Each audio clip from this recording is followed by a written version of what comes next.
नमस्कार दोस्तों, मेरा नाम अभिषेक है। आप देख रहे हैं आपका अपना चैनल सेटलमेंट टीवी। अगर अभी तक आपने चैनल को सब्सक्राइब नहीं किया तो नीचे आपको सब्सक्राइब बटन दिखाई दे रहा होगा, उसको प्रेस कर लीजिएगा। उसके बगल में एक बेल आइकन भी होता है, उसको भी प्रेस कीजिएगा, जिससे कि मैं कोई भी वीडियो डालूं सबसे पहले नोटिफिकेशन आपके पास पहुंच जाए।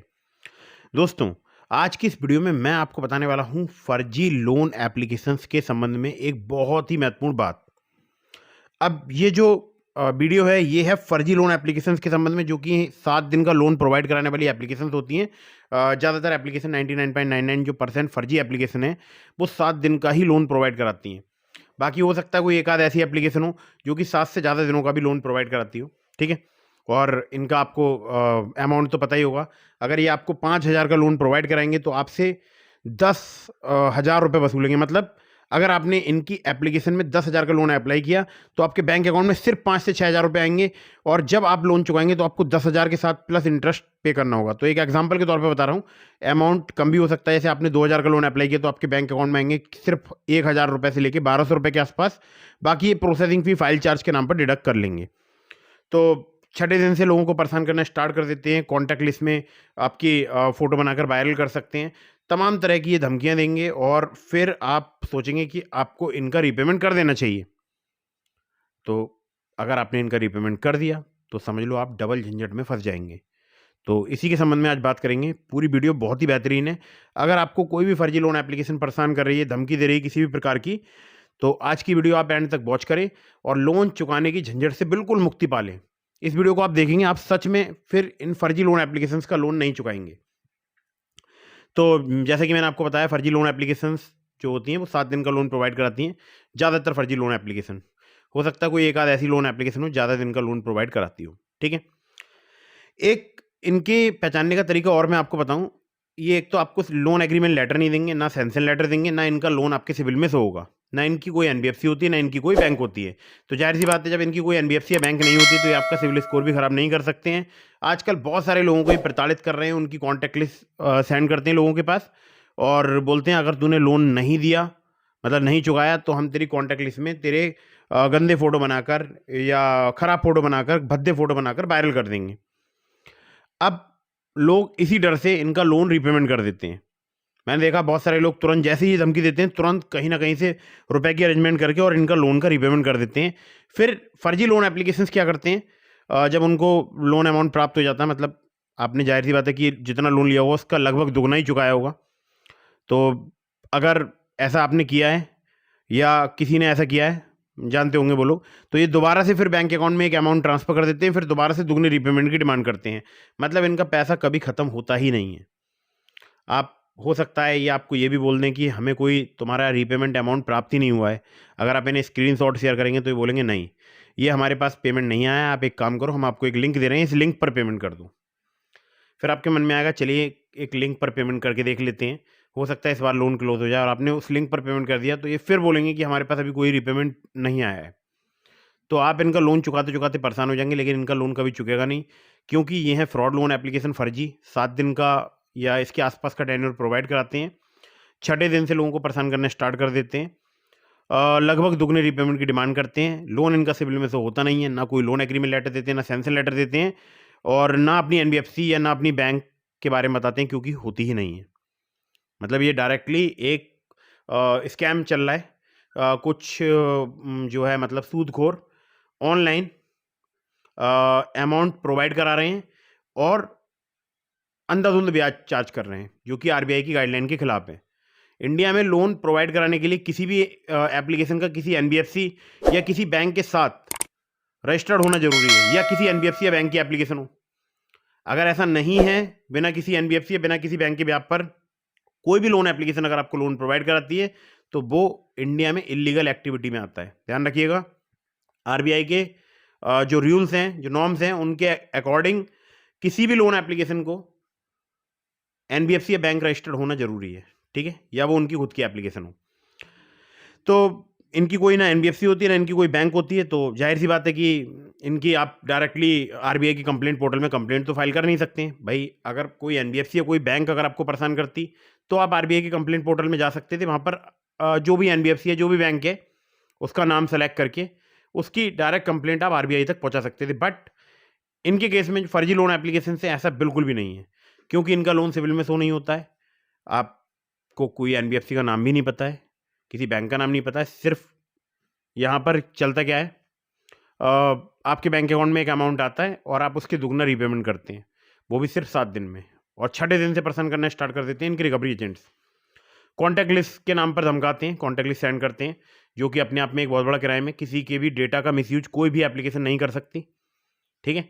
तो ये भी आईटी एक्ट का उल्लंघन है। और आप लोगों को बहुत सीधे सीधे शब्दों में बता दूं, अगर आपने किसी भी फर्जी लोन एप्लीकेशन से लोन ले लिया है, चुकाने के बारे में मत सोचिएगा, वरना घर, मकान, दुकान, जायदाद, संपत्ति, हीरे जवाहरात जो भी आपके पास होगा सब बिक जाएगा।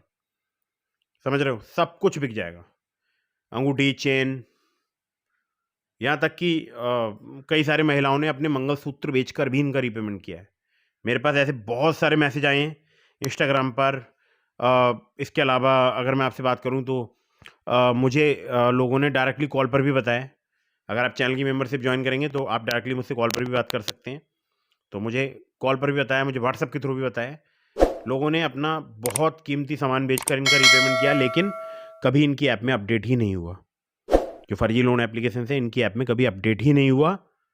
तो इसलिए मैं अगेन बता रहा हूँ, कोई भी फर्जी लोन एप्लीकेशन है उसका रीपेमेंट आपको नहीं करना है, ठीक है। तो अब आते हैं मेन बात पर। तो अगर रीपेमेंट नहीं करना है तो करना क्या है, करना है इनकी तुरंत शिकायत दर्ज। तुरंत इनकी आपको शिकायत दर्ज करनी है। और शिकायत आप कहाँ दर्ज कर सकते हैं, near by cyber crime police station में, जो भी जिला, हर मतलब ज़िले में लगभग जो है साइबर क्राइम पुलिस स्टेशन होता है। जिला पुलिस मुख्यालय पर तो होता ही होता है, ठीक है।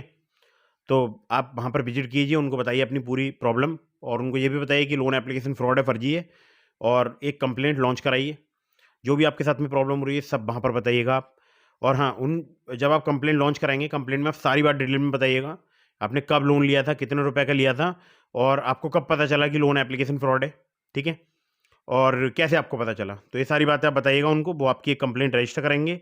और कंप्लेंट रजिस्टर करने के बाद, हाँ, एक बात बहुत महत्वपूर्ण है, जब आप पुलिस कंप्लेंट रजिस्टर कराएं तो उसमें कुछ बातें जरूर ऐड कराएं। पहली, कि मुझे डर है कि ये लोग मेरे आधार कार्ड, पैन कार्ड का मिसयूज कर सकते हैं। ये लाइन जरूर लिखवाइएगा कंप्लेंट में, क्योंकि अगर इन फ्यूचर आपके आधार कार्ड, पैन कार्ड या केवाईसी का मिसयूज होता है तो आपको ये लाइन बहुत प्रोटेक्ट करेगी। ध्यान रखिएगा, बहुत ज़्यादा प्रोटेक्ट करेगी, ठीक है। आगे बढ़ते हैं। अब नंबर दूसरी कौन सी बात है जो बहुत इंपॉर्टेंट है, वो ये है कि आपको अपने अदर मोबाइल नंबर से भी पुलिस को देना है कंप्लेंट दर्ज कराते वक्त, जिससे कि पुलिस आप तक रीच आउट कर पाए। क्योंकि जिस नंबर से आपने लोन लिया है, आपको इतना ज़्यादा परेशान किया जाएगा, वो नंबर आपको स्विच ऑफ करना पड़ेगा, और कर भी लीजिएगा। मैं आपको आगे बताऊंगा क्यों आपको करना चाहिए, ठीक है, और कैसे स्विच ऑफ करना है, स्विच ऑफ करने से पहले क्या करना है। तो पुलिस कंप्लेंट आपको near by cyber crime police station में दर्ज करानी है, या फिर आप 1930 पर कॉल कर सकते हैं ऑनलाइन। साइबर क्राइम पोर्टल, मतलब साइबर क्राइम हेल्पलाइन नंबर है ये। तो वहाँ पर आप कॉल कर सकते हैं 1930 पर, या www.cybercrime.gov.in, ये इनकी वेबसाइट है साइबर क्राइम की। आप वहाँ पर भी रजिस्टर करा सकते हैं कंप्लेंट। लेकिन जो आप ऑनलाइन कंप्लेंट रजिस्टर कराएंगे, उसकी हार्ड कॉपी प्रिंट करा के अपने पास रखना, और उस पर सिग्नेचर करना अपने। और वो जो भी आपके इन्वेस्टिगेशन ऑफिसर अपॉइंट होंगे कंप्लेंट में, उनको आपको 72 घंटे के अंदर रिसीव करानी है। ध्यान रखिएगा, 72 घंटे के अंदर उनको भी प्रोवाइड करानी है हार्ड कॉपी अपने सिग्नेचर करके, तब उसमें अग्रिम फिर कार्रवाई वगैरह होती है, ठीक है। तो पुलिस स्टेशन आपको जाना ही पड़ेगा दोनों ही केसेस में, चाहे आप ऑनलाइन कंप्लेंट कराएं या ऑफलाइन कंप्लेंट कराएं, ठीक है। ऑफलाइन में तो जाना ही पड़ेगा, ऑनलाइन में भी आपको जाना पड़ेगा, लेकिन 72 आवर्स के अंदर अंदर आपको विजिट जरूर कर लेना पुलिस स्टेशन में, ठीक है। अपने अदर नंबर भी प्रोवाइड कराइएगा। अब बात करते हैं कि नंबर स्विच ऑफ कैसे करेंगे आप। तो देखिए, ये जो फर्जी लोन एप्लीकेशन है, इनका रिकवरी करने का तरीका बहुत ही सिंपल है। ये आपको हैरेसमेंट करेंगे, 1 बार कॉल करेंगे, 2 बार कॉल करेंगे, 10 बार कॉल करेंगे, आपके फोटो वीडियो बनाकर आपकी व्हाट्सएप पर भेजेंगे, और फिर आपको धमकाएंगे कि ये हम तेरे कॉन्टैक्ट लिस्ट में सेंड कर देंगे। तो इससे बचने के लिए क्या करना है, इससे बचने के लिए बहुत ही सिंपल है। आपको अपने जितने भी कॉन्टैक्ट में लोग हैं उन सबको कंप्लेंट की कॉपी का फोटो भेजना है। एक फोटो ले लीजिएगा फ़ोन से, कंप्लेंट की जो भी कॉपी है। और अगर आप नहीं बताना चाहते हैं आपने लोन लिया, तो उतने पार्ट को आप ब्लर कर दीजिएगा। सिर्फ इतना बताइएगा, मेरे साथ साइबर क्राइम हो गया है, जिसकी मैंने पुलिस कंप्लेंट रजिस्टर करा दी है। अगर आपके पास मुझसे संबंधित कोई फोटो, वीडियो या किसी भी प्रकार की कोई भी सामग्री आती है, चाहे व्हाट्सएप के थ्रू या कॉल के थ्रू, कोई मेरे बारे में कोई जानकारी पता करने की कोशिश करता है, तो आप सीधे मना कर दीजिएगा, आप मुझे नहीं जानते हैं, सिंपल। और उस नंबर को आप ब्लॉक कर दीजिएगा। इतना आपको सब जितने आपके कॉन्टैक्ट के लोग हैं सबको बोलना है। बिल्कुल टेंशन नहीं लेनी है, इनको भेजने दीजिए, इनको जो भेजना है। 1 दिन, 2 दिन, 3 दिन, 4 दिन ये ट्राई करेंगे आपकी कॉन्टैक्ट लिस्ट में, और वहाँ से इनको नेगेटिव रिस्पॉन्स मिलेगा, क्योंकि पुलिस कंप्लेंट आपने रजिस्टर करा दी, तो आपके कॉन्टैक्ट लिस्ट में सबको पता लग जाएगा कि हाँ, आपकी जो आप बात जो बोल रहे हो वो जेन्युइन है, ठीक है। तो सिंपल आपको इतना ही करना है और 1 से 1.5 महीने नंबर स्विच ऑफ रखिए। 1 से 1.5 महीने नंबर ऑन मत कीजिएगा। एक आध बार बीच में ऑन करके कॉल जरूर कीजिएगा, वरना नंबर लैप्स हो सकता है। रिचार्ज वगैरह कराते रहिएगा। व्हाट्सएप आपको बिल्कुल बंद कर देना है, मतलब कोई भी अगर आपके पास मैसेज करे तो वो डबल चेक मार्क नहीं आना चाहिए, ध्यान रखिएगा, सिंगल चेक मार्क ही जाना चाहिए।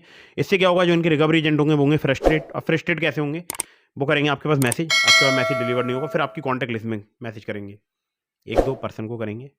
और डायरेक्टली ऐसा नहीं है कि तुरंत ही आपकी वीडियो फोटो बनाकर भेज देंगे, और भेज भी दें तो भेज दें भाई, आजकल तो आपको पता है एआई का ज़माना है, कैसे क्या बन जाता है, ठीक है। तो डरने की बिल्कुल भी ज़रूरत नहीं है, इनसे डर के कोई इनका रीपेमेंट नहीं करना है। फिर से समझ लीजिएगा, इनसे डर के आपको कोई भी इनका रीपेमेंट नहीं करना है। भेजने दीजिए आपने, क्योंकि पुलिस कंप्लेंट की कॉपी भेज दी ऑलरेडी, तो सबको पता है कि आपके साथ एक साइबर क्राइम हुआ है। तो फिर वहाँ से इनको नेगेटिव रिस्पॉन्स मिलेगा, और फिर ये दोबारा कॉल करेंगे आपकी किसी अदर कॉन्टैक्ट लिस्ट में, वहाँ से भी इनको नेगेटिव रिस्पॉन्स मिलेगा, नंबर आपका स्विच ऑफ होगा, फ्रस्ट्रेट हो जाएंगे। 1 दिन कॉल करेंगे, 2 दिन कॉल करेंगे, कब तक? इनके पास और भी तो लोग हैं ना जिनसे इनको रिकवरी करनी है, सिर्फ आप ही तो नहीं हो। तो बिल्कुल आपको टेंशन नहीं लेनी, जो मैंने आपको बताया सिर्फ आप इतने स्टेप फॉलो करो। 1 से 1.5 महीने नंबर स्विच ऑफ रखो, 1 से 1.5 महीने, 1 to 1.5 मंथ, बस। इसके बाद आप नंबर दोबारा से चालू कर लो, और अगर फिर भी आपको कोई कॉल्स वगैरह आ जाती है तो फिर 2-4 दिन के लिए बंद कर लो, ठीक है। इनसे निपटने का बहुत ही आसान तरीका बता रहा हूँ आपको, इसके अलावा कुछ भी नहीं, कोई आपको तरीका नहीं अप्लाई करना है। एक तरीका है कॉन्टैक्ट लिस्ट डिलीट करने वाला, अगर वो वर्क कर गया तो आपकी कॉन्टैक्ट लिस्ट रिमूव हो जाएगी। उसकी मैंने वीडियो का लिंक आपको डिस्क्रिप्शन में दे दिया है, लेकिन कंप्लेंट आपको उस दशा में भी रजिस्टर जरूर करानी चाहिए, क्योंकि आपकी आधार कार्ड केवाईसी इनके पास में होती है, ठीक है, आधार कार्ड, पैन कार्ड और केवाईसी वगैरह डॉक्यूमेंट्स। तो उम्मीद करता हूँ वीडियो आपको पसंद आई होगी। आपका अगर कोई दोस्त, रिश्तेदार या कोई भी आपका फैमिली पर्सन अगर फर्जी लोन एप्लीकेशन के जाल में फंसा है, उन तक ये वीडियो जरूर पहुंचाइएगा। और अगर आपको चाहिए जेन्युइनली लोन, मतलब आप लोन लेना चाहते हैं, आपको पैसे की बहुत ही ज़रूरत है और आप चाहते हैं एनबीएफसी या बैंक रजिस्टर्ड लोन एप्लीकेशन से लोन लेना, तो मैंने आपको डिस्क्रिप्शन में लिंक दिया, ट्रू बैलेंस का, ब्रांच का, पॉकेटली का, मनी व्यू का, ओलिप का। उनमें से आप किसी भी एप्लीकेशन से लोन अप्लाई करके देख सकते हैं। ट्रू बैलेंस से आपको लेवल अप लोन से बहुत ही आसानी से लोन प्राप्त हो सकता है, लेकिन सभी एप्लीकेशन के terms and condition, loan agreement letter, sanction letter जरूर ध्यान से पढ़ लीजिएगा। अननेसेसरी कभी भी आपको लोन नहीं लेना है, लोन का आप समय पर भुगतान कीजिएगा, ठीक है। तो वो सभी जितनी एप्लीकेशन का मैंने आपको लिंक दिया है, वो एनबीएफसी या बैंक रजिस्टर्ड एप्लीकेशन से, अच्छे से उनका लोन मतलब टर्म्स एंड कंडीशन पढ़ लीजिएगा और लोन समय पर चुकाइएगा, ठीक है। तो फटाफट से वीडियो कर दीजिएगा लाइक, और टेलीग्राम चैनल का लिंक मैंने आपको डिस्क्रिप्शन में दे दिया, अगर अभी तक आपने ज्वाइन नहीं किया ज्वाइन कर लीजिएगा। आपके मन में कोई भी सवाल है, आप मुझे इंस्टाग्राम पर फॉलो करके डीएम के माध्यम से भी अपने सवालों के जवाब ले सकते हैं, और आप कोई जानकारी लेना चाहते हैं कमेंट बॉक्स में भी पूछ सकते हैं। और ध्यान रखिएगा, अगर आप मुझसे कॉल पर बात करना चाहते हैं, चैनल की मेंबरशिप जरूर ज्वाइन कीजिएगा। और मिलता हूँ फिर किसी इंटरेस्टिंग वीडियो में, फिर किसी इंटरेस्टिंग टॉपिक के साथ। तब तक के लिए जय हिंद, वंदे मातरम।